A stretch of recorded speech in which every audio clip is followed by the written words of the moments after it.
Morning, good afternoon, and good evening, wherever you are in time and space. Welcome to Just the Word TV, and thank you for joining our daily morning devotion. This channel is built on one mission to help you hear what God actually said, not tradition and just the Word.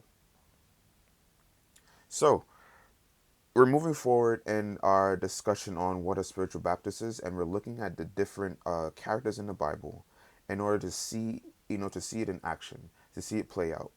Um, Today's devotion is a little special in the fact that while we're looking at this particular character, we're also learning a very valuable lesson. It's a story that I did not know about, and I'm glad that we're going through these different case studies because as we're going through it, not only am I learning about different characters in the Bible, new characters in the Bible, but just new situations where God's faithfulness has never failed, where God's faithfulness always comes through. So today, we're going to be talking about Obadiah. And Obadiah is the shortest book in the Old Testament, but it carries a heavy message. It's about betrayal. What happens when pride and jealousy move you to kick others while they're down? God judged Judah for their sins, but he also judged Edom for adding to their pain. That is a warning for us today. We're going to walk through this tiny book and see how it exposes a dangerous spiritual condition that I called the Edom mindset, and how God, through his word, calls us to something much, much higher. So to understand Obadiah, you have to know the backstory. The year is 586 BC. Jerusalem, the capital of Judah, has been destroyed by the Babylonian Empire. The city is sacked, the temple is burned, and the people are being dragged off into exile. This was God's righteous judgment on Judah for their persistent idolatry and sin. But there was another nation watching from the sidelines, Edom. And who are the Edomites? They were the descendants of Esau, Jacob's twin brother. That makes them Judah's relatives, their brother nation. You would think that they would show some compassion, right? Maybe offer aid or shelter to the refugees. Instead, they did the opposite. As Babylon crushed Jerusalem, Edom cheered. They stood at the crossroads to capture fleeing Israelites and hand them over to the enemy. They looted the broken city and gloated over their brother's destruction. Psalms 137, verse 7 records their attitude. They shouted, "Tear it down from its foundations." The Edom mindset waits until you're down to kick you further. It's a heart poisoned by jealousy and pride, and it's this betrayal that God sends the prophet Obadiah to confront. So, the first thing God does is send his word. Obadiah chapter 1 verse 1 says, "The vision of Obadiah. This is what the sovereign Lord says about Edom." The word of God acts like a spiritual baptism. It washes away deception and shows us the truth. And the first truth it exposes in Edom is the real source of their pride, of their sin, which is pride. In verses 3 and 4, God says, "The pride of your heart has deceived you. You who live in the clefts of the rocks and make your home on the heights. You who say to yourself, 'Who can bring me down to the ground?' Though you soar like the eagle and make your nest among the stars, from there I will bring you down, declares the Lord." Edom was geographically secure, living in the mountainous regions of Seir.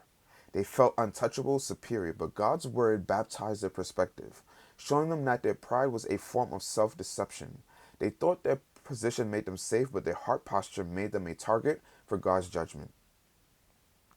A word baptized heart understands that jealousy and betrayal never bless you. They blind you. Mocking someone else's trial won't shorten yours. The word exposes that ugly root of pride before it can produce the poisonous fruit of betrayal. So the second pillar of a spiritual baptism is a refinement by spirit and fire. This is where God burns away everything we trust in that isn't for him, that isn't him. For Edom, this was their military might, their political alliances, and their own cleverness. God tells them in verses 5 to 7 that thieves will only take what they want, but Edom's destruction will be total.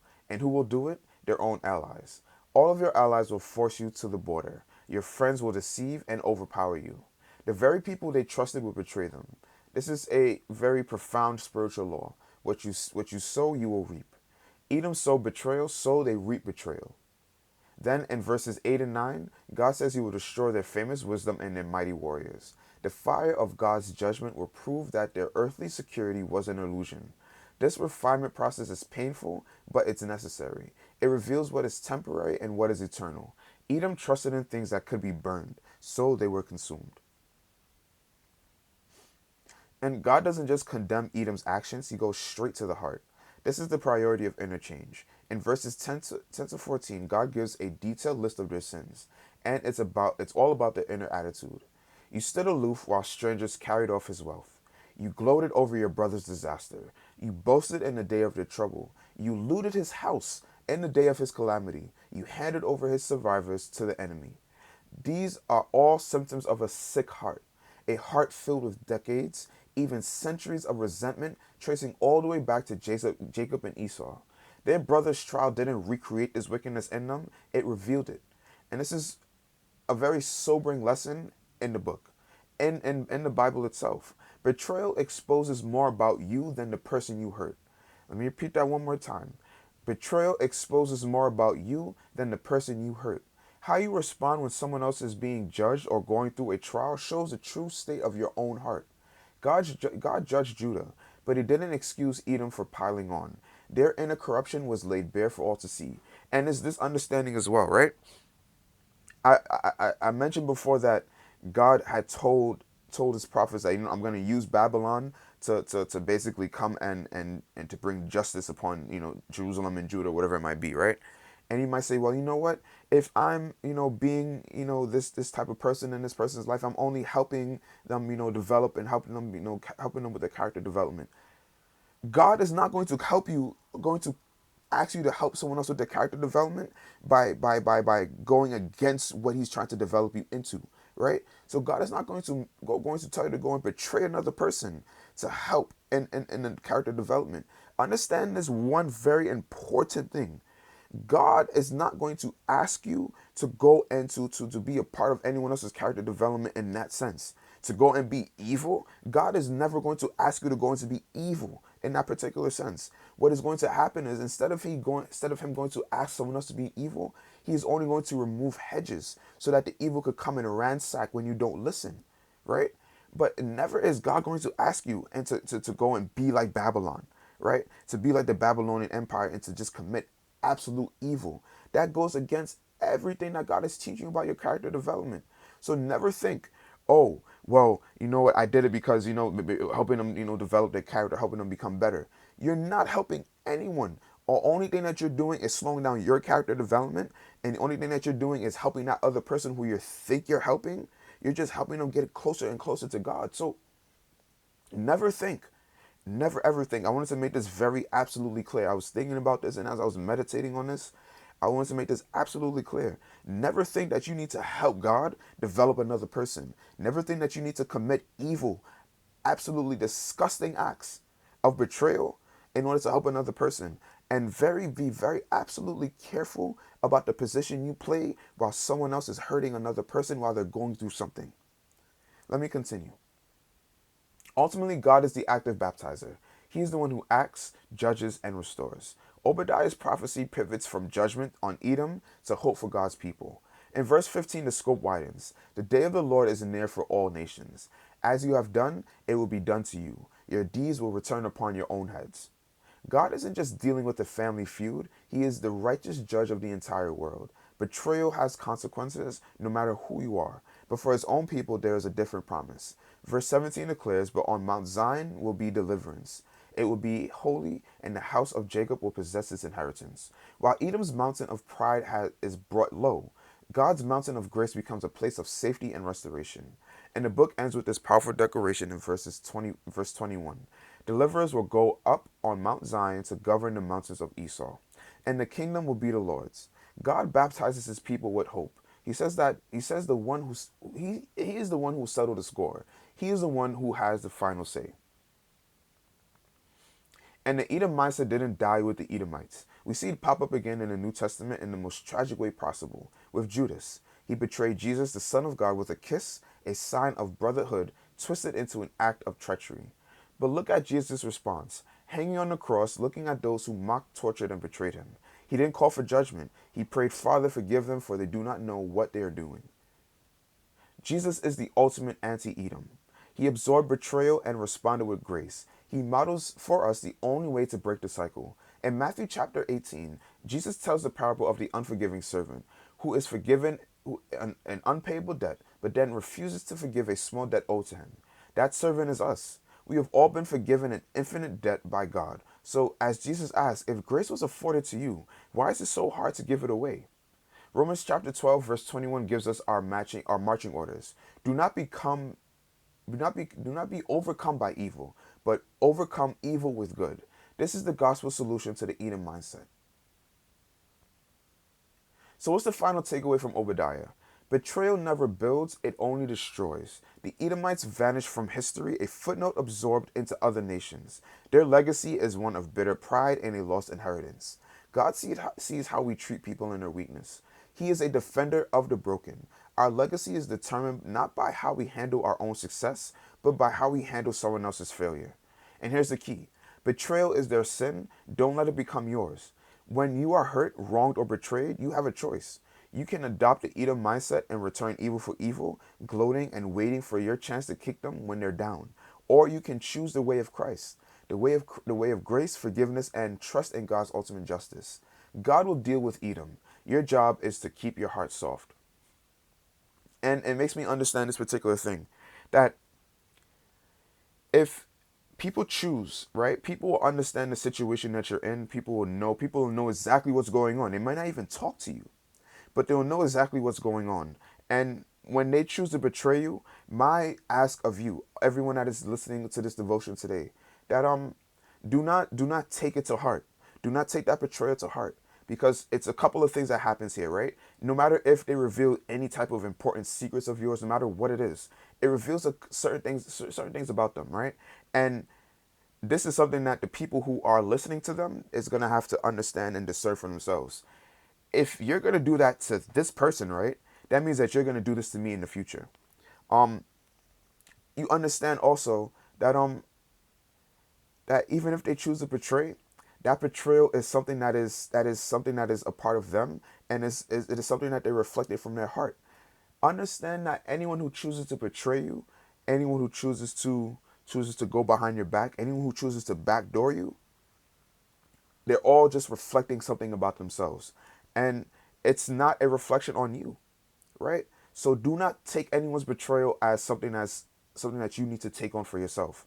First and foremost, in the Bible, God saw betrayal happen. God saw when a particular brother nation decided that instead of helping these particular people, right? They're going through their trials. God is putting them through the trial. Instead of helping them, you decide that you're going to push them further into the dirt. Well, that's okay, right? That is all right. That is all well and good. If you choose that you're going to betray me, if you choose that you're going to betray anyone else that is trying to walk with God, by all means go ahead and do so. But understand this: all of that will be repaid. You think that you're going to get all these short-term things by looting, by doing all of these things in the short term, that you're gaining something. By all means continue moving forward, because at some point in time, whatever you gain through that short-term betrayal, it will mean nothing, absolutely nothing. And and this is for me to also tell you guys this as well. People could think that they can take whatever they want here in this physical realm and think that they're doing something. They think that taking away everything around you is going to do something for them. When you don't even understand that when you do that, you're bringing people closer to God, right? So this is a message out there to anyone that is feeling like that as I'm going through my trial with God, that they feel like they want to betray me. Please continue doing so. Please. Um I'm experiencing God in ways that I've never imagined before. You are uplifting my faith. You are giving me more faith in God, because when I see these things happen, when my eyes are able to see these things happen, no matter if it's a bad situation, it's God letting me know, like, hey, the Bible is coming to life here. People are actually moving this way. People actually think this way. So, to anyone that thinks that you're doing some type of justice, betraying me, making fun of me, belittling me, trying to push me further down into the ground. Please, you're doing me a favor. Actually, you're doing me and God a favor. Please continue moving forward, continue doing this. Because what I understand is that no matter how much you try to betray me, no matter how much you try to betray anyone else that is trying to move with God, no matter how much you try to inject yourself into the so-called character development, you want to include yourself, that God didn't even ask you to include yourself. No matter how much you want to do that, God will take care of it. So by all means, I am no longer going to feel any type of way if anyone chooses to betray me, because now I understand that is a reflection on you, of yourself. If you know about particular situations that are going on, and you still choose to be that negative force in someone's life, no problem. Understand that God sees all and everything will be repaid. So, all this being said, I hope that this particular devotion was able to give you some type of insight, new insight, in terms of when you see God working on someone, right? When you see God is working with someone, and they're going through it and God is developing them, that is not time for you to step in like the Edomites and try to push them further into the grave. You don't help anyone that way. God is going to, when God is developing someone, he is going to make sure that he's going to do it his way, right? Not for you to do it your way, or not for you to take all the jealousy and resentment and now pass that on and try to push them down. What we fail to realize here with this Edomite mindset, this Edom mindset, the only reason why the Edomites responded in that way is because they were waiting for an opportunity. It might have been years. It might have been so many years. Edom might have been watching Judah. Edom might have been watching Judah, watching Judah, watching Judah, and saying, you know what? Why are they acting like that? Why are they able to do this, that, and the third? They must have been waiting long, long, long, a very long time just for them to fall so that they can kick them while as they're falling. Understand, like I said before, all that shows is a reflection of you. You're showing that you're jealous. You're showing that you have some type of resentment on your mind. You're showing that you feel like you're subpar, right? The only reason you decide that you want to kick someone down when they're at their weakest is because you think that when they're at their strongest, you can't handle them, right? All that means to me is that when that person is at their strongest, you cannot handle them, so you have to wait until they're weak. So here is a shout out to those who are weak right now, including me, who are being betrayed in any type of way. Understand that when the strength returns, they will be afraid because they only chose to attack you while you were weak. They only chose to attack you while you were visibly weak. So stay strong, everyone. Stay strong, everyone, because even in that moment of weakness, strength will return. Strength will come back. I'll put this case in point to you. Even I'll put this particular situation to you. Samson, after he lost his hair, right, lost all his strength and he was weak, and they chose that time to go and attack him. But in that weakness, Samson discovered and realized who the true God was, and because he understood and reclaimed his identity, it didn't matter if his eyes were gouged out. He was still able to deliver a mighty blow on behalf of God to these particular Philistines. So understand this. You think by attacking someone in their weakness, by committing acts of betrayal to someone in their weakness, you're doing something and you're trying to put them down. But realize this: there can be a moment like Samson when people realize their true identity, and you're going to be in a position where you cannot run away from the blow. You won't be able to run away from the blow. So understand this: everyone attacking someone who is in their weak moment right now, be prepared. Be absolutely prepared for a Samson moment. Be prepared for when they regain strength again, because they're gonna remember. They're gonna remember, and understand this: God is gonna remember. God is always gonna remember. So, saying all of this for you to understand and for you to get this very important thing, that don't don't push people when they're weak. Don't push people down when they're weak. This is your opportunity to be like the Good Samaritan, to see that, you know what, something they need some type of help. Maybe guide them along the way. Maybe help them out where they need help. But never, ever, ever think that you need to go and commit acts of betrayal. That you need to take your jealousy and resentment and now put it upon these people when they're weak. Take that same energy and apply it to them when they're strong again. I want to apply saying that same energy that you took that you applied to them, that you applied to when they were weak, that you applied to them that you decide that you take that same energy, right? That when they were weak, you decided to attack them. Take that same energy and attack them again when they're strong. And I want to see the different type of reaction. I want to see a different result. Because all it says to me is that you're moving like an Edomite, weak, full of jealousy, and full of resentment. So above all, everyone, until next time, stay grounded, stay humbled, and above all else, stay aligned with just the word. Thank you.